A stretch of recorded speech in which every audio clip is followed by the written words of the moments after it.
What is the covenant of God? The New Testament. What is the covenant of man? The Old Testament. God doesn't have two covenants. He doesn't change his mind. It's not like he will say, even though I wanted new covenant, now that man has misbehaved, I changed my mind. Let us have an old covenant. No. Jesus said, the beginning of God's plan, what God produced, what God's intent, what God's mindset is, that what God has joined together, let no man put asunder. That's the plan, because that is a reflection of what his union will be with the church. So since God plans to have a union with the church, and the church is still in the works, so God created a human institution that reflects what he intends to do with his church. Just like God does not divorce. Once you are saved, osas.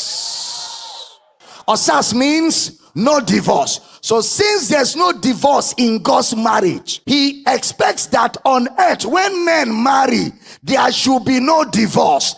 That is the plan. Then the Pharisees said, okay, wait. If that was the plan, why then did Moses, a prophet of God, go against God's plan and interrupted God's plan and gave man an option that is not sanctioned, sponsored by God?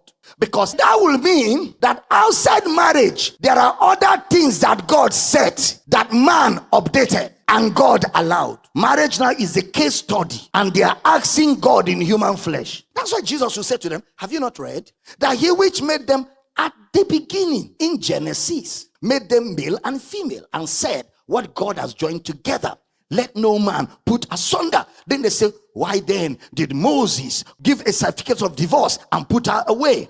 Watch Jesus' answer. He saith unto them, Moses, because of the hardness of your heart, suffered you to put away your wives. But from the beginning, it was not so. But in Genesis, it was not so. So that means there are things God set in Genesis that man altered outside Genesis. That will come to death. That will come to disasters. That will come to killings. They were not so from the beginning. And if that was a plan from the beginning, it is still the plan till tomorrow, because God never changes. Never.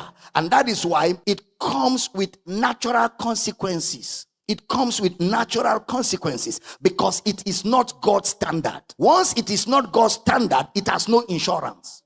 The only thing that God insures and assures is what is his plan. He only sponsors his plan. But he can accommodate human weakness and mistakes. But even then, it will have its consequences.